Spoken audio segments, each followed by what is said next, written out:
Hi, everyone. It is Jamie Jo Wright here at Madlet Musings. Today I have with us Elizabeth Goddard. She's a USA Today best-selling and award-winning author of 60 novels and novellas. And we were just talking before we got on that you've sold over 1.5 million copies of books. That is astounding. Thank you. Congratulations. That's awesome. You're also an award winner. You're a Christie Award winner, Carol Award winner, Reader's Choice Award winner, which can I just stop right there? There's Okay. something about a Reader's Choice Award that sort of trumps even the loftier awards. You think? I do. And the reason I think is just because it's the readers. They chose it. It's kind of like like in Hollywood, they have like the fan, I forget what they call hmm them, but something like the fan awards. And you're like, oh, when the readers pick you as the top, it's like, oh, it's so cool. Yeah, it's kind of like when the critics come out and really bash a movie, but it's one that we readers love, right? Because Right. that's Yeah. that's more important. Yeah, I'm exactly. Exactly. Yeah, I always kind of figure if a movie critic is bashing a movie, I'm probably going gonna to love it. Yeah, Yeah. exactly. I And then the agree. movies that win the Oscars, I'm like, I don't get that movie. I'm Yeah. trying What is really that about? hard and what, I don't know. Yeah, almost every time I'm like, ah. I know exactly. My husband's like, oh, that one won an Oscar. Let's not watch that one. Exactly. But So all sad. that said, Cold Light of Day won the Christie, and And it's readers totally loved worth it winning. It's too. totally worth reading. Yeah, I will say, I think the awards that we have within our book industry are very authentic, and you can pick up the winners and Yes, read them and enjoy them. So, I agree with that for sure. yes, absolutely. So we have Hidden in the Night. This is book three. Yes. Yes, I have Look an at arc. that. I love it. I love it. Look at her. She looks mysterious and like she wants to hide a little bit. And Yep, I can't and pronounce the Northern Lights. What are they? Aurora Aurora Borealis. Borealis. Aurora Borealis. Aurora Yeah. Borealis. I don't know why I can't pronounce that like on a normal day, like just off the top of my head. You have to say it 3 times really fast. Aurora Borealis, Aurora Aurora Borealis, Borealis. Aurora. That's hard. It is, yeah. And so I think they did Revell always does a fantastic job with the Do. covers. And Yeah. every time I'm Mhm. about to get a cover, I'm like, oh, I can't wait. I'm so excited. Right? I want to see. And I just fall in love and I have to stare at it forever. Hmm. I this one comes out June 4th. And the other night when we had all of the Northern Lights Yeah. flashing everywhere, the very next day, I put up the graphics they sent me, which all of them have the Northern Lights in them, different shades, Yeah. different colors, different patterns. And I put them up for my readers group, for everybody to share them everywhere. So I'm like, That's perfect awesome. timing. It is perfect timing. Right. Yeah. So, and you were telling me too, right before we logged on, that there's a reason why you have the Aurora Borealis. There, I said it on the cover. Like it actually ties into the Yes. heroine. Yeah, I think too that, and I put this, we have our TPQ, which is the Mhm. title positioning questionnaire, and we share everything with our publisher about what's in the book and what we would like Mhm. on the cover. And I did put Northern Lights because my character is from Florida and she wanted to see them, right? And so Yeah, I have to put that in there that she got a chance to see them, and I was very excited to see them the other night as well. So, that's so and she's a cool. rare book collector. IVL, it's a Oh, rare book collector that has to travel to Southeast Alaska to okay. find a long lost Jack London manuscript. So I don't Oh, know if all the oh, readers know who that is, but he wrote Call of the Wild and several of those books. And huh? I Huh? fell in love with Call of the Wild when I was Oh, yeah. I guess probably seventh grade. We had to Yep. read it. We had to write a book report, and Mhm. we had to do a project, and I painted an oil painting of Buck, the dog, from my Of English teacher. So, course. I never forgot that. So when Yeah. I got together with my brainstorming people, and I said, for the third book in Missing Alaska, I want to include something that's missing, as opposed to a Okay. person or whatever, Right. that kind of mystery. And that was one of the things that got tossed out, a lost Jack London manuscript. Of course, I I jumped love right that. on it, Yeah. so it Yeah. was a lot of fun. And I think it's something really different, Yeah. to Yeah. put that in that setting. And then Hmm. so she teams up with Alaska State Trooper Nolan Long, who was a Okay. character in the previous two books. Hmm. And so Hmm. that's my Alaska State Trooper story, Yep. and my and she's a new character into the book. And so, Okay. adventure and action and God's glorious creation. It takes Right? place in Glacier Bay National Park and Preserve. So Okay. anyway, I That's love so the cool. book, as you can tell. No, I love it. It's great when an author loves the book because then you're really excited about it when you talk about it, and it makes it Mhm. even more that even that much more exciting. See, I can't talk tonight. That much more exciting for readers to hear the author be excited Yeah. about what they put in it. Well, I mean, do we want to? I mean, how awful is it to write a book that you're not excited about? Right? Have you ever done that? Have you ever written one and you're just I kind of like, mean, can we just move on? yes, but what I do, and you probably do this too, maybe if it's ever happened to you, is I think, what can I do to add magic to this book? Yes. You know, Mm-hmm. there's plenty of times I'm like, oh, this is so boring. And Mm-hmm. so, I come back in and I have to come back and add things that I, as a reader, would enjoy, that I want to Yeah. see if I was reading the book. So, Right. Right. writing it's brutal. You know It that. is. It can be very brutal. It can be very brutal, but I like the fact that you've got your book set in Alaska because for one, that's definitely an intriguing area. And I mean, you've got so much, it's just ripe for trouble with the nature and creation, Yes, wilderness. yes. Yeah, a lot of readers have said that my setting usually is a character in my book because Yeah. yes, it adds to the tension and all the different things that can happen. Mm-hmm. And in this book, it's Glacier Bay. I've got to add a glacier into the story and have that play a role. And so it was so much fun. I loved all the research and I loved being there. But yes, I love that. And I think that's kind of you've got your niche and your style of stories that you tell. Right. And for me, I think that what I've done so far is I've really tried to make nature a huge part of every series, every story, because I want to give God glory for his amazing Right. creation. And Yeah. that is what inspires me when I go somewhere. I'm like, oh, I love this so much. I want to set a story here. So that's just kind Yeah. of how I work. That's how I Yeah. roll. Everybody's different. I love that though. I love how everybody's inspired differently. Yes. And that's what gives us the vast array of fiction and settings and locations. Because I mean, you can have yours in Alaska and then you can flip over and there's somebody writing one in New York City and they're just so completely different, Hmm. but they're each equally as. Right. Exactly. Mhm. And I'm like, am I ever going to run out of settings or wondering this, then am I going to have to move to the city at some points? But I do have my characters go. I mean, they can, if they're here, they go places and they go to the city, and everything that I need to Right. build intrigue and suspense, I will put in a story. And so Friday night, when the Northern Lights hit, I'm in the middle of writing book 2 in my next Mhm. series, and I don't know if you ever get stuck, but I was just stuck, and I'm just blah, and I'm like, I don't know what to do. Well, watching the Aurora Borealis, if I can say that, was so inspiring to me. And then I Yeah. didn't sleep the rest of the night. And guess what? I plotted the rest of my book out and I got all Oh these my scenes. Does that happen goodness. to you? Does it happen to you Yeah. where Yeah, that's everything just happened. in the Mm-hmm. middle of the night, the whole book Mm-hmm. will download. And Mm-hmm. so it almost happens to that to me almost every time, which Yeah. is a little bit frustrating because I got to wait for it to come. But Yeah. Yeah. anyway, that was It's always great. nice when it comes. And then you're just like, oh, thank God. Because then you're like, I have a Yes. direction. All right. I kind of Hmm. have a general idea. I may not know all the details, but Right. the bullet points are at least there. So I know I need to get from point A to Yes. point B. I know I Right. need to get to C. Yeah. Yeah, and I Yeah. think before you that happens though, like I had already spent several days writing on the story. And so it's kind of already Yeah. brewing in your mind. And I think it was just the inspiration of watching the Northern Lights because, just God's creation. It Yeah. just inspires me.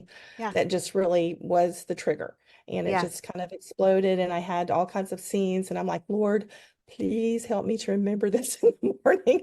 I didn't get up and write it down. I'm just laying there Yeah. asleep, and I just so the next morning I spent like the entire morning putting down all of my thoughts, everything that happened. So yes, and now I kind of know what to do, but like you said, it's still going to be hard because it's all the Yeah. details. And Yeah. I still I'm not even going to say how much I have left to write, but all of those little plots got Yes. to be expanded into thousands of words. Yes. Thousands of words.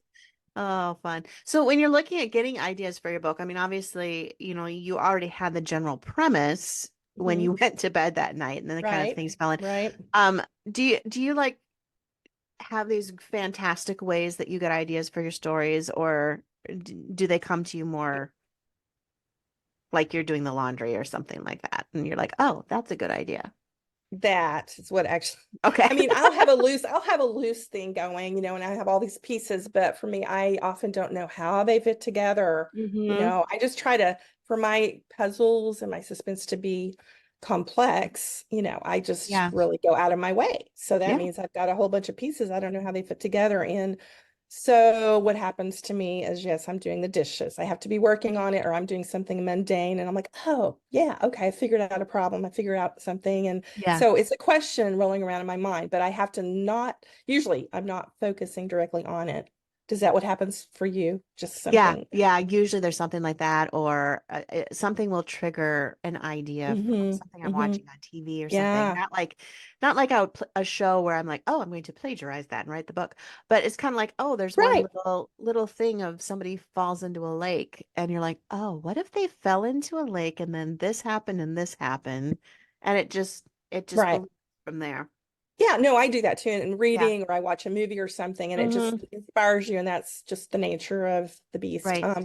Right. With Hidden in the Night, I knew about the Jack London manuscript. Hmm. And I mean, I bet I'm 2/3 of the way in, and I made the story just, I like to have a very loose plot because, I can't really know the story till I'm in it and I'm Right. living the story through the eyes of the character and everything that can happen. And you can't know that ahead of time. I don't even know how No. people plot. You can't know No. it. And No. even if I did know it, I'd be changing it. So why Hmm. waste the time? Right. Um, anyway, so I knew I had the manuscript. And so, but the story bloomed and just kind of exploded into something I wasn't expected, which is good. Hmm. Um, then I'm like, why do I need this manuscript? What is it here for? You have to kind of Yeah. make Yeah. sure that there's a reason. Right. And, or is it just a subplot? And then I was doing a mundane task and I'm like, oh my gosh, I know. I don't know. It was just like, to me, it's kind of a twist, a very big twist in the Yes. story. And Yes. that's what you want. I Hmm. think, to me, I think it's a good way to write when you're unearthing the story, because you can come up with twists and turns you couldn't have Hmm. planned or thought of. I mean, that's how it works for me. Hmm. Might not work that way for you. So, Yeah. No, it kind of works that way for me too. And I think it's usually like I'll be writing the book and I'm enjoying the book or whatever. But once that twist hits, then the excitement sets in and you're yes, like, you're like, oh, now I've got to hide the twist so people aren't right, expecting the twist and throw right. in the red herrings and decoy villains and all that fun stuff. So, I think it makes it more stressful though, because you don't know what it is, right? I right, mean, for me, right. I don't, I know I need one, I just don't know what it is yet. And Hmm. so that adds a lot of this pressure because it's got to happen. But, after writing so many books, I don't know, I think it might even be muscle memory for the brain. It Could just be, kind of yeah. kicks into Hmm. gear, and you figure out what's going to be the big surprise that you hadn't Right, seen coming. If right, you don't, as a writer, didn't see it coming, then the reader is not going to see it coming. So, right, which right. makes it the best. So, Yeah, absolutely. Absolutely. So this story, tell us a little bit about the characters. We've got someone coming from, I missed her name, but she's coming from Ivy Florida. Elliott, she Ivy is Elliott. a rare Okay. book collector, and she was former FBI Art Crime Okay. Division. Okay. And she has some backstory and things that happened that she brings to the pages. And she is going to look for the manuscript under a threat. So she has to go Okay. find it. Her mom has cancer and is suffering, so she didn't want to leave. So there's all these Mhm. reasons she has to go Yeah. get this manuscript. So you've got to have, you've got to have all this conflict, and every little thing, there's got to be pressure and conflict. So she comes to the page like that, and she met Nolan Long a few months before Okay. under other circumstances, and they kind of had a thing. They had a Hmm. spark. Hmm. It was just it was a week that she spent with him, but it was something. And then, but she has to go home to Florida, and so he's in Alaska, and so Oh, sure. there's like there's all this, pushing people together for whatever reason or keeping them apart. Why? But geography, I mean, that is Right. really a thing that can keep people apart. And Well, and so, Alaska is really far away. It's like yeah, not hop in the car, drive even 2 or 3 yeah, days. It's like yeah. drive a And week and you get there. right in Yeah. Florida, I mean, come on. So, Yeah. so she shows up looking for the manuscript, and he doesn't even know she's there, except for he sees her and he's like, he calls her Sunshine Girl, so that's kind of his Okay. name for Yeah. her in Yeah. his mind. So it's kind of a play on opposites of geography of Hmm. where they live. And so there's all that conflict. Um, And Nolan is Chief Autumn Long's brother. He's an Alaska Okay. state trooper. Yep. And that was from Missing in Alaska. Autumn Long is from Missing Alaska. And he shows up in both the first two books. And he it's time for him to find love and settle down. But Yeah. baggage and things he's trying to Yep. overcome as well. So that's, I've got multiple layers of conflict going into the story, which makes it fun. Yeah, I love that.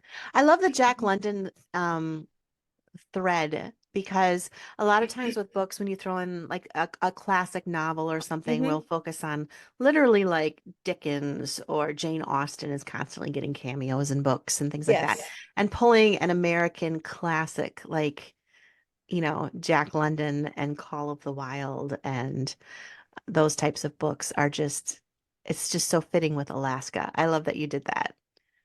I think that after I'm doing this, I realized, I loved that so much. And I think that he could be, and that book could be one of the inspirations for me to really want to write adventure, Yeah. romantic suspense. I mean, I loved reading Gothic novels, but this is Hmm. also something I loved. And so, Hmm. to me, I Hmm. kind of have combined the romantic suspense element with adventure. So I kind of Right. credit him now for his Yeah. novels and me wanting to set things in action, kind of Hmm. seeing adventure, kind of seeing with beauty. The cool thing about him is he did go to try to find gold, but he Hmm. didn't make it, and he almost died. And so he used the story fodder. He used all of his Right. experience as story fodder, and that's how he was the first writer to make $1 million. Oh, I So, didn't realize that. and that's how I mean, he was literally a starving artist. I mean, he wrote a Yeah. thousand words a day, every day, even when he made no money. And then he hit it big with Call of the Wild. And so then he Yeah. was, all over the world, everyone knew him. So he's Which an is crazy too, inspiration to because writers. you think about writing 1,000 words a day, and that's not 1,000 words on a computer where you have backspace and I cut and know. paste and all these nice fancy things. No, it's like pen, I paper. I sometimes wonder if would I be writing if I didn't have a computer. I know I did write my first novel when I was 14 on a typewriter. Yes. And I got like 25 pages. That's as far as I got, but you have to, white out. You have to, I mean, it's just Yeah. like, oh, It's very laborious just to do it on a typewriter. I do right. know there's a few authors that I've met who do actually write their first drafts longhand. I've heard that. And I question them severely. When I read them, I'm like, and why? What is the reasoning? And the same answer has been given. It's they get more like their creativity seems to flow more when they're doing it that way. And I feel like my brain's working too fast, like it's just going to Right. slow me down. Yeah, So it's I agree interesting with how you. people process differently. Yeah, I've heard that, in different color pens Yeah. and I try all kinds of different things, whatever it takes to get my creativity going. And sometimes I've Hmm. gotten a notepad and I have color pens and trying to do mind mapping, but I Hmm. end up going to the computer to do those, Yeah. it's bubbly, whatever it is, Yep. mind mapping because I got to do this fast. Right. I mean, my Right. brain is going so fast. I can't be Right. big. I know. Like I don't want to scrapbook my book. I don't want to scrapbook it. Excuse me. So I'm with you on that. And then you Yeah. have to take that manuscript and somebody's got to put it in the Right. computer. I don't know. Right. Right. I don't know. But hey, more power to Jack London for being the first one to make $1 million. I didn't realize that. That's He quite died the very feat. young, though. He died at 40, which is, Oh, I'd be yeah, dead then if that yeah, was yeah, that's just really that sad. brings So a his, whole new element. Did he die of like natural causes or he apparently, I don't know. I can't remember everything exactly. He had some health issues okay. and maybe he partied too hard or something. And so he had Hmm. health issues. And so it was something of that nature. But yeah, Something he of that did nature. die Yeah. very young. I mean, he Yeah. was rags to riches, shot to the top, and then he died young. So it's Oh, kind of a sad story at the sad same story. time. Yeah. And the manuscript in the book, is just totally made up. I looked at all I was of just gonna his different ask that. stories, totally Yeah. made up. And I Yeah. looked at all of his different stories and tried to fit the title of it with everything that he had written and, Yeah. just kept it in the same vein. Right. And yeah. That's so cool. I love it. I think that's great. Awesome. Okay, so we have book three in the Missing in Alaska series. Now, your characters, there's some recurring characters, but if somebody like let's say that they're at the bookstore and the bookstore only has book three available, can they read that one by itself or do they need to read the first two? Totally, they can read it by themselves. Okay. Yeah, it's a completely separate story. Mhm. All of them is the only thing is that you'll see characters and I think that even if a book was not connected to other stories, if it was just a standalone, your book standalones, well, Right. people meet characters. I mean, what does Hmm. it matter if they were in a book or they weren't in a book before? Right. I mean, Right. you've got to have other characters. So, I don't know if that even made sense, but Yeah, no, it does. Yeah. Yeah. so yeah, it's completely, but for those who have read book 1 and 2, they love to see cameos of their Oh, yeah. characters, right? And Yeah. so that's the benefit they get. And if people want to read it as a standalone, it's totally fine to do that. It's Yeah. completely set on its own.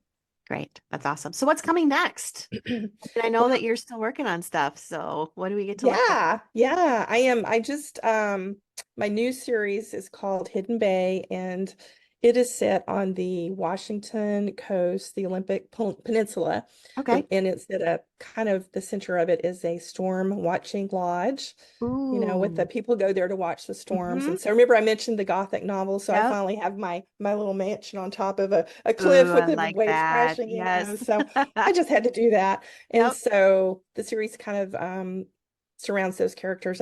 Book 1 is called Storm Warning, and I believe it releases in February. So this Okay. one, Hidden in the Night, is just a few weeks. Well, I don't know when the podcast is going on, but June 4th Mhm. for this. Yep. And then Storm Warning is coming out next. And again, it's all about the setting, and which supplies so much. And then, Yeah. complicated mysteries. So Yep. all of it tied together. I love it. Awesome. Well, whoa, hold on just a second here. My cat is jumping on. What'd you do? You still there? Hello? Hi, I'm still Oh, here. okay. Hold on just a second. Okay. What on earth? My What happened? computer's having music? I can't even hear the music on my side, so it must just be you. So That was so funny. Wow, what a blooper for the YouTube one. No, my cat literally jumped up, lands on top of the keyboard, I starts love bloopers. This is disappearing, great. and all my screens disappeared. Trouble. Oh, now I've got, oh, it opened Paramount Plus too. Wow. This is why you should always lock your cat up when you're doing a podcast. For everyone listening, knowing that I don't edit these very well, sorry. What? You told me you did. No, just kidding. No, it's fine. I No, think I it's probably can. fun. I probably can. It's kind of one of those things like you start doing a podcast and then you're like, I really hope nothing goes wrong because I don't know what I'm supposed to do if it does. And that's the troublemaker right there. There she is again. Right there. Hi, Trouble. troublemaker. You are trouble.